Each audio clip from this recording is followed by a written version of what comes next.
Ta maison, Seigneur, je me livre, je veux vivre dans ta présence.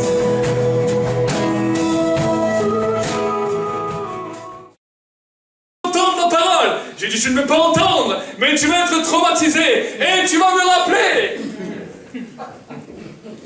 Amen. Amen. Amen. Un jour, une maman d'une soixantaine d'années a amené son fils qui avait une trentaine d'années. Moi, j'étais jeune ministère, j'avais 23 ans. Il était venu pour une évangélisation et j'ai prêché l'évangile. Et sa maman, un jour, elle vient chez moi, elle me dit, mais est-ce que je peux te dire quelque chose? Elle fait oui. Elle me dit, mon fils il est venu chez moi. Il a dit, mais c'est quoi ce genre de prédicateur? J'ai écouté une fois une de ses prédications. Et pendant 6 mois, toutes les fois où je dors, j'entends sa voix qui est en train de prêcher l'évangile. Amen. Amen. Il me dit, ça me choque même dans la nuit. Est-ce qu'un homme peut faire ça? Non. Ça, c'est le Saint-Esprit. Amen. Amen. Amen. Ça, c'est le Saint-Esprit. J'étais des fois avec des musulmans, ils étaient 10, 15, je leur prêchais l'évangile. Ils me prenaient pour un sorcier. Ils me disent, toi, tu es un sorcier. Mais quand ils ont commencé à parler, ils ont dit, la foi que tu l'as, on la veut, mais pour l'islam. Et j'ai dit, l'islam ne te donnera jamais cette foi. Mohammed ne pourra jamais te donner cette foi. Seul Jésus. Amen. Amen. Mais pour que tu puisses entrer dans une dimension plus grande avec Dieu, tu as besoin de rechercher sa présence. Amen. Amen. On ne joue pas. On ne dit pas, oui, allez, le pasteur il a dit ça, alors je me mets dans la rue, et ça y est, je dis une parole comme ça. C'est pas comme ça. Cherche la présence de Dieu. Et quand tu as trouvé sa présence, alors commence, et tu verras que Dieu a accompli sa parole. C'est ça le message que je veux vous parler aujourd'hui. Que vous puissiez être des hommes et des femmes qui recherchaient la présence de Dieu. Est-ce que vous connaissez le réveil d'Azusa Street? Réveil d'Azusa Street, qui a eu en Amérique. Ils ont recherché il y a à peu près 100 ans. Il y a 100 ans exactement. Depuis le mois d'avril, avril 1906, le réveil d'Azusa Street a explosé.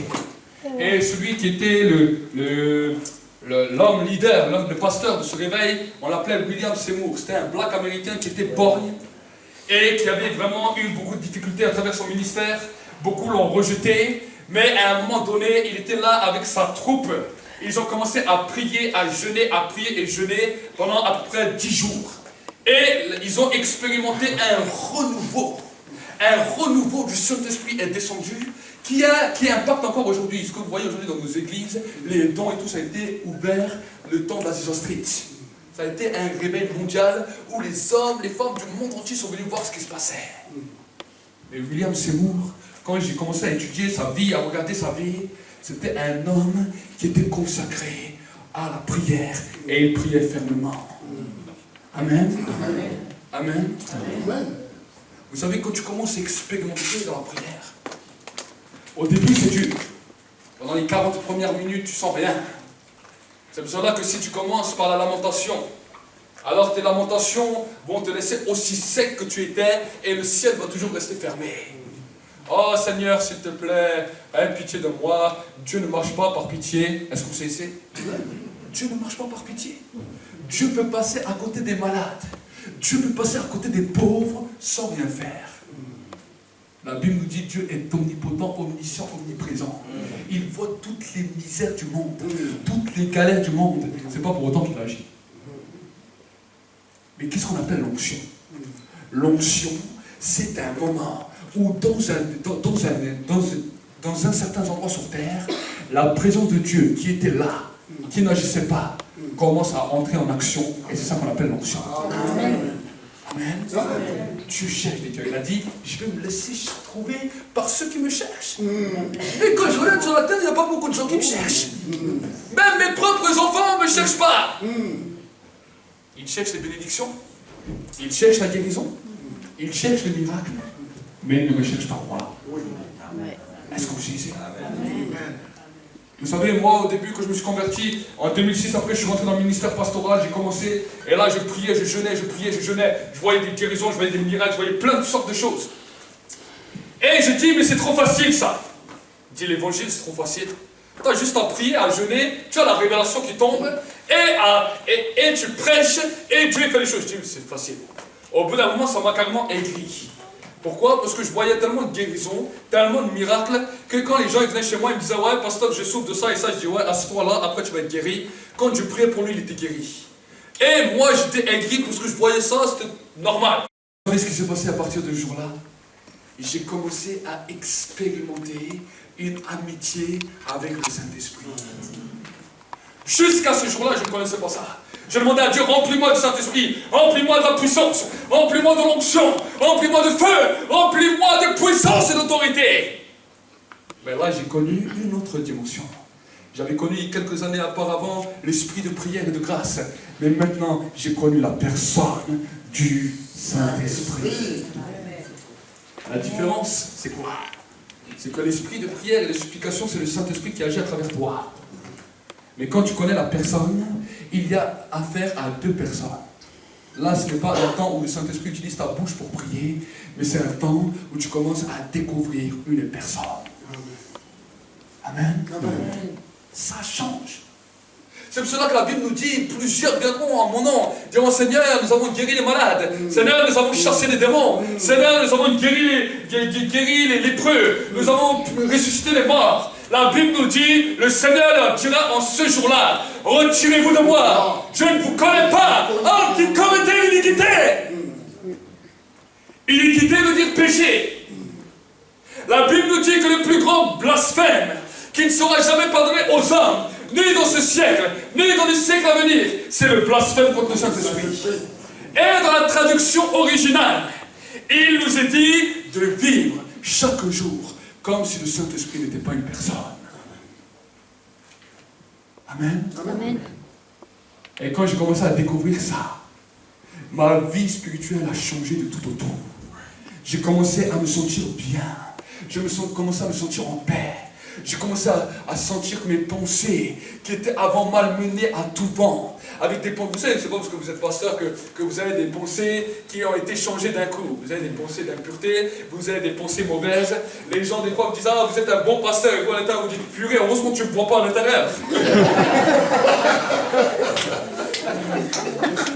C'est pas parce que tu es pasteur que tu es parfait. Ça, c'est des avis. Amen. Mais l'intérieur de l'homme, la Bible nous dit, le cœur de l'homme est tortueux et pécheur par-dessus tout. Tous sont pécheurs et sont privés de la gloire de Dieu. Mais quand j'ai commencé à expérimenter une dimension avec le Saint-Esprit un jour m'a dit, mais présente-toi à moi. Et j'ai dit, comment me présenter? Il me dit, tu ne l'as jamais fait. J'ai dit, mais Seigneur, tu me connais. Il me dit, oui, je te connais, mais je veux voir si ce que je vois à l'intérieur est conforme avec ce qui sort de ta bouche. Parce que le peuple d'Israël, dans le livre des psaumes, ils me chantaient les louanges, mais leur cœur était loin de moi.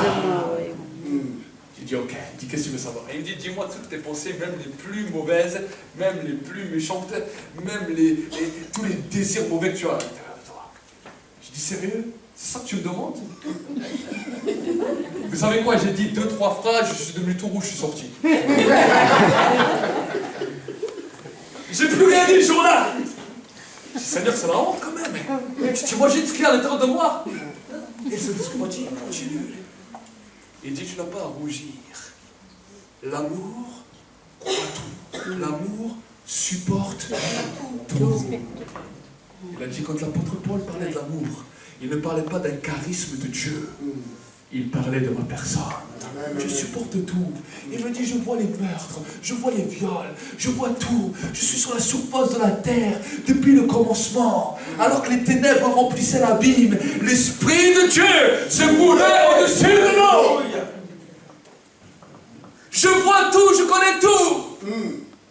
Même les choses les plus cachées, même les choses qui sont cachées dans le cœur de Dieu, le Père, je connais. Amen. Et là, ça commence à me rassurer. Mais malgré que ça m'a rassuré, j'ai eu du mal. J'ai eu quelques mois à vraiment tout dire à Dieu. Et vous savez, quand j'ai commencé à expérimenter ça, plus que j'entrais dans une dimension, plus que le Saint-Esprit remplissait de paix, remplissait de joie, je voyais que mes pensées commençaient à être touchées par la gloire. Et là, à ce moment-là, je commençais à avancer avec Dieu. je ne suis pas encore parfait, mais je cours à la perfection. Amen.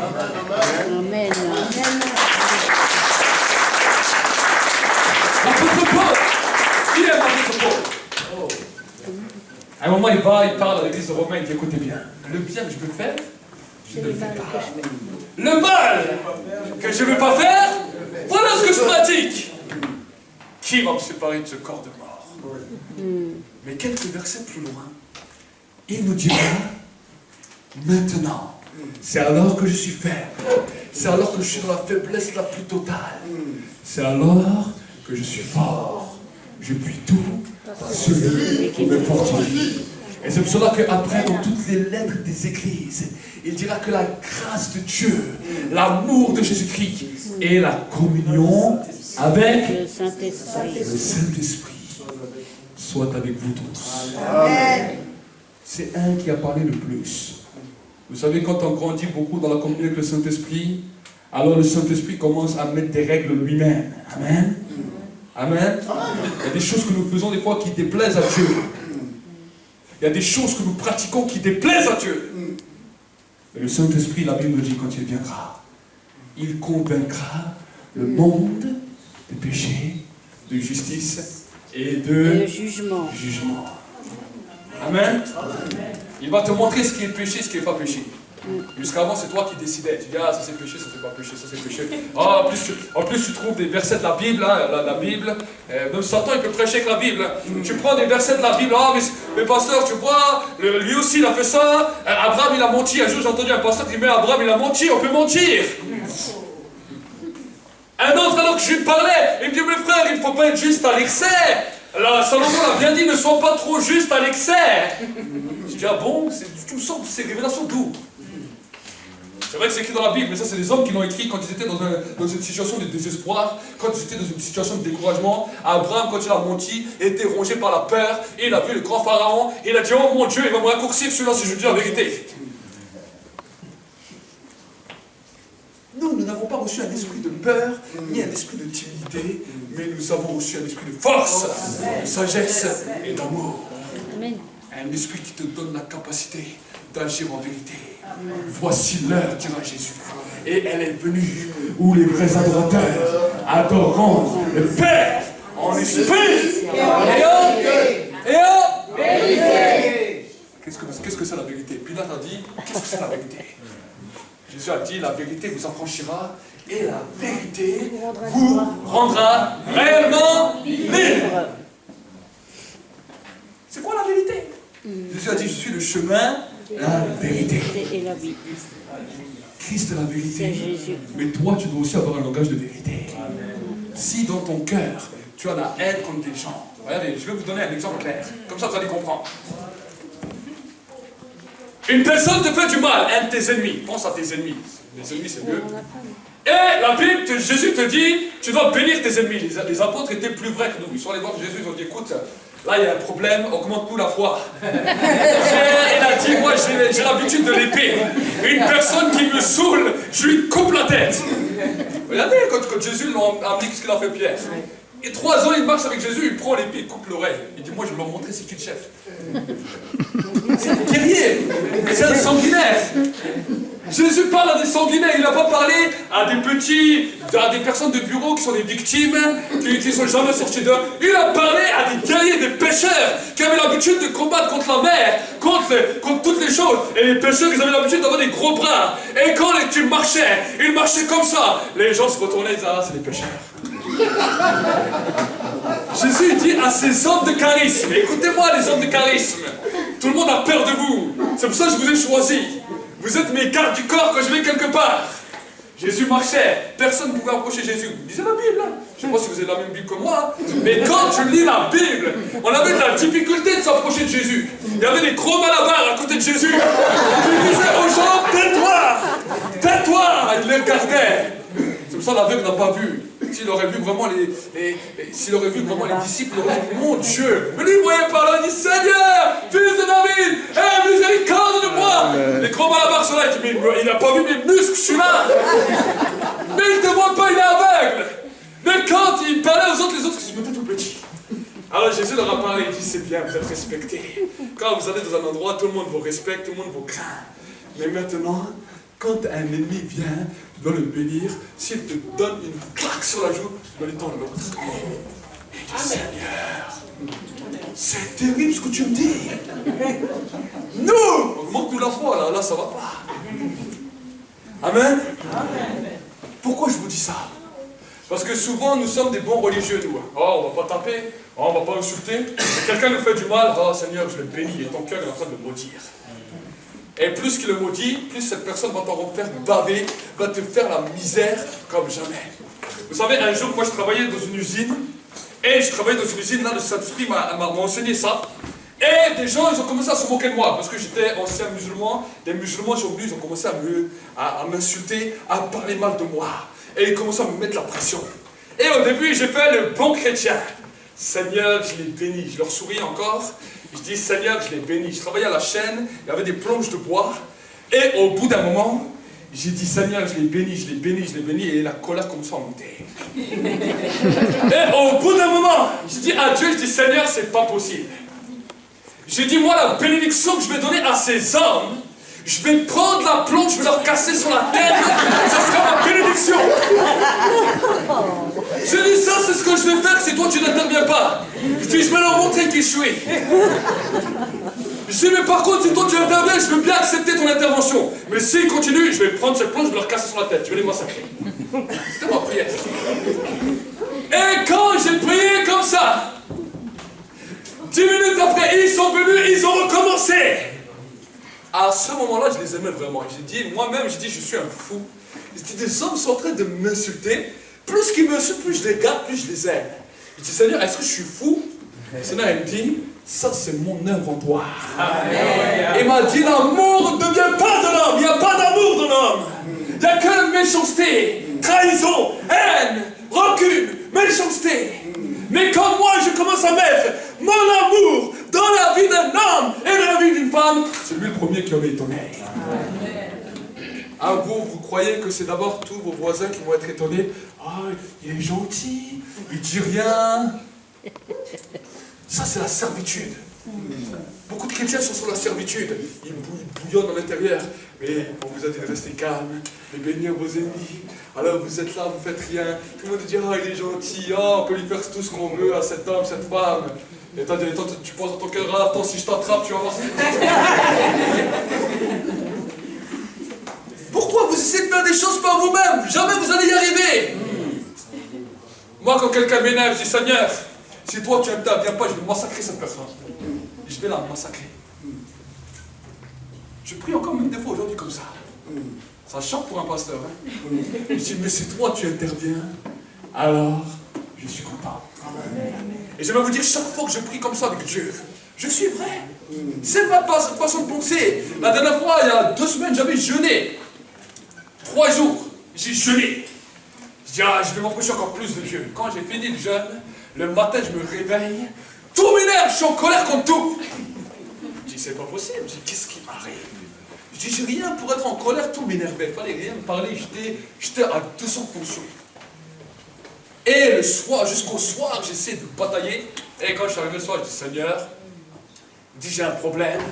Je dis, toute la journée, je suis énervé, il n'y a rien qui m'énerve. Et le Saint-Esprit a commencé à me parler. Il m'a dit, tu as jeûné.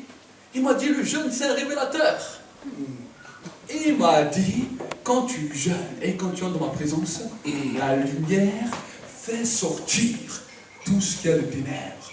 Ça fait longtemps que tu avais ça, mais seulement tu ne l'as pas vu. Maintenant, dépose-le-moi et je te libère. J'ai commencé à combattre comme ça la méchanceté. J'ai commencé à battre comme ça la critique, la calomnie, la haine. Parce que souvent, on a l'habitude de... Tu as vu celui-là, qu'est-ce qui lui arrive? Et celui-là, ça crée des racines terribles dans vos vies, qui sont en train de détruire vos vies, de détruire vos vies spirituelles, d'attrister la présence de Dieu. Et quand tu veux chercher la présence de Dieu, alors tu dois commencer à te consacrer et dire, Seigneur, je mets un mort à ma bouche de peur du péché contre toi. Je m'appuie sur toi, parce que quand je regarde sur ma personnalité, je vois que je suis mauvais. Alors que j'étais en train de prêcher, Une sœur vient me dire, pasteur, j'ai plein de mauvaises pensées. Pourquoi les démons m'attaquent? Je dis, c'est pas les démons, sœur, c'est ton cœur. Amen. Amen. Amen. Les démons jouent seulement avec ça. Le cœur de l'homme est mauvais. Et si tu commences à comprendre ça et à saisir cette réalité, tu vas être comme un chercheur. Vous savez, les chercheurs d'or, ils prennent, regardez, le chercheur d'or, il a une capacité. Il va prendre son chapeau pour que vous puissiez comprendre. Il va mettre son chapeau et il va commencer à partir avec sa pioche. Et il va creuser là où il y a la terre, là où il y a des pierres. Pourquoi? Parce qu'il veut chercher l'or. Et au bout d'un moment, il va passer ça dans un genre de ramequin. Il va mettre du mercure dedans. Il va mettre du feu. Il va mettre toutes sortes de choses pour essayer de trouver l'or. Il va peut-être creuser des jours et des jours. Mais au bout d'un moment, quand il va commencer, il va dire, je veux accepter la mission. Je mets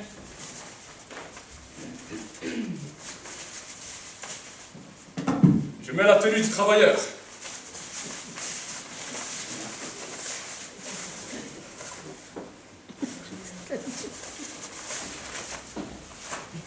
Et je commence à chercher. Et je commence à creuser. Regardez ce qui est écrit derrière. Je suis la dernière. Lisez. Coureur. C'est quoi le coureur? Vous savez, les courses de relais, laisse-toi. Les courses de relais, viens. Les courses de relais, ce sont les coureurs qui courent avec un message ou avec quelque chose de particulier, un bout de bois à la main. Et quand il arrive à la fin de sa course, il donne maintenant le micro. Et lui, il va continuer jusqu'à la fin de sa course. Quand il arrive à la fin de sa course, il donne encore. C'est ça qu'on appelle l'héritage des pères. C'est ce que les pères nous ont communiqué.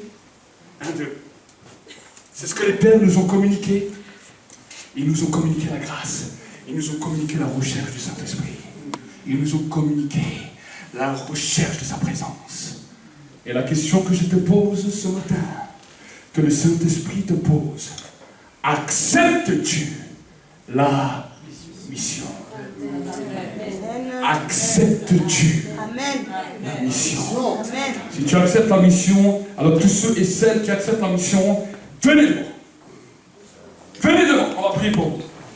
Venez devant, tous ceux et celles, s'il y a l'équipe de louange qui peut venir chanter, mettre un petit peu de musique, de la musique vraiment joyeuse, une musique en feu, tous ceux et celles qui veulent accepter la mission, venez devant. Venez devant, approchez-vous encore, laissez ceux qui sont sur derrière, mettez-vous, venez devant.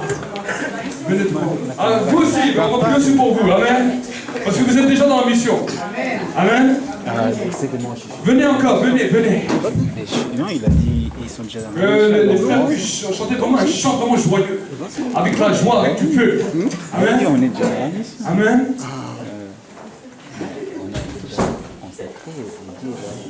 Pour que cette ville puisse changer, pour que cette église puisse être transformée par la vie des hommes et des femmes qui cherchent la présence de Dieu. Amen. Apôtre Dada, viens avec moi. Amen. Nous allons prier pour vous. Et ensuite, nous allons prier pour les responsables. Amen. Avec l'apôtre, on va prier pour les responsables. Apôtre, est-ce que tu as été béni? Très très bien. Amen. Pendant que vous commencez à chanter, on va prier pour vous. Amen. Avec l'apôtre, on va prier pour vous. Fermez seulement vos yeux et dites, Seigneur, je suis l'homme de feu. Seigneur, je veux plus de feu. Commence à prier. Commence à emporter.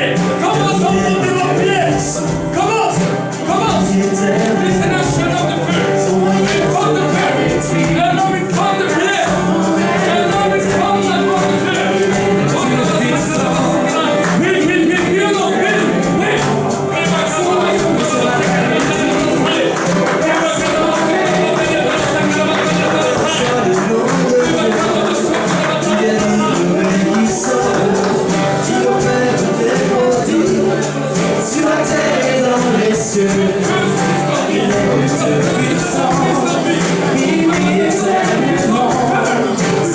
Sur la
serviront d'argent et les seuls posséderont le royaume en héritage. Tous les peuples et les nations le serviront d'argent et les seuls posséderont le royaume en héritage. Car il est l'autre, je suis plus, il vit éternellement. Son royaume sera détruit. Car il est le Dieu puissant, il vit éternellement. Son royaume ne sera pas détruit, car son monde est établi. Son royaume ne sera pas détruit, car son monde est établi. Son royaume ne sera pas détruit, car son monde est établi. Son royaume ne sera pas détruit, car son monde est établi. Son royaume ne sera pas détruit. Car son nom est établi, son royaume ne sera pas détruit. Car son nom est établi, son royaume ne sera pas détruit. Car son nom est établi, son royaume ne sera pas détruit. Car son nom est établi, son royaume ne sera pas détruit. Car son nom est établi, son royaume ne sera pas détruit. Car son nom est établi, son royaume ne sera pas détruit. Car son nom est établi, son royaume ne sera pas détruit. Car son nom est établi, son royaume ne sera pas détruit. Car son nom est établi, son royaume ne sera pas détruit. Car son nom est établi.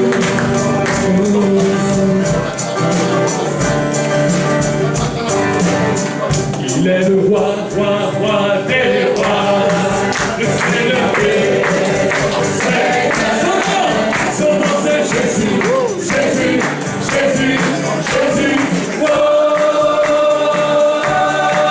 Il est le roi, il est le roi, il est le roi des rois, le Seigneur des son nom c'est Jésus, Jésus, Jésus, Jésus.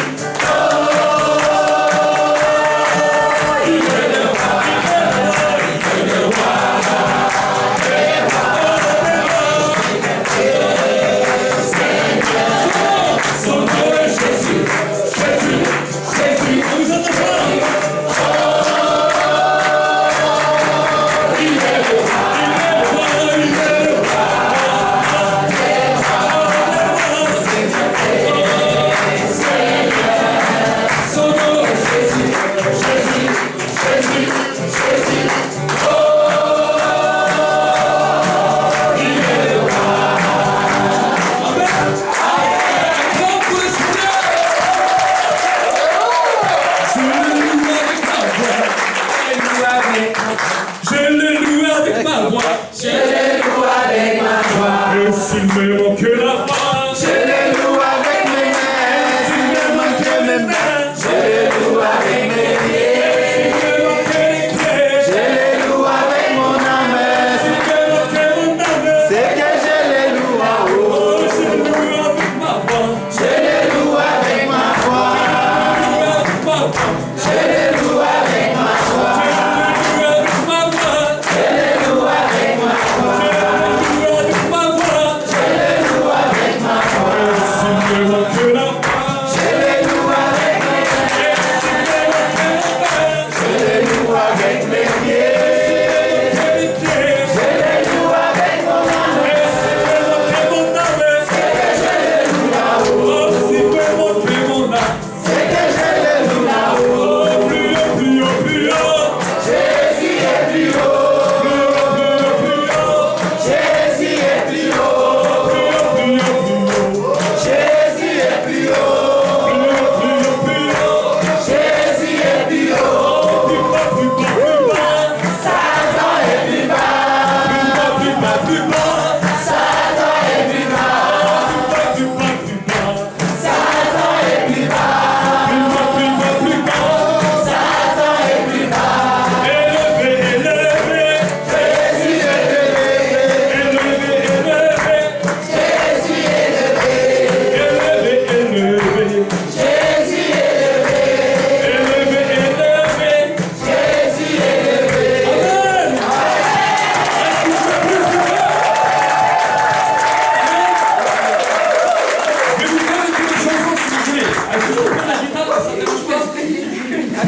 chanson ensemble. Je vais prendre juste un petit peu moins dur. Alors vous allez voir, c'est facile. Il est vivant, il est vivant, il est vivant, il est vivant.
Que ce soit gloire à Seigneur.